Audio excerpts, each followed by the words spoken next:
Ayun, unang-una sa lahat gusto kong batiin yung love and respect. Happy, happy 3rd monthsary sa atin lahat.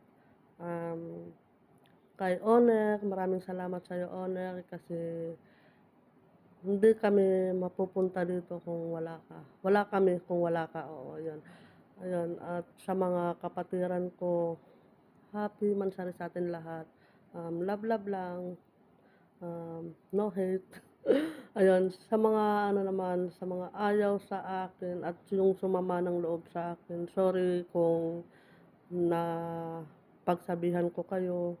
Love ko kayo, yung sa akin lang respeto, yung sa akin yung hinihiling ko lang naman is ano lang yun, yung respeto sa kapwa-tao natin, 'di ba?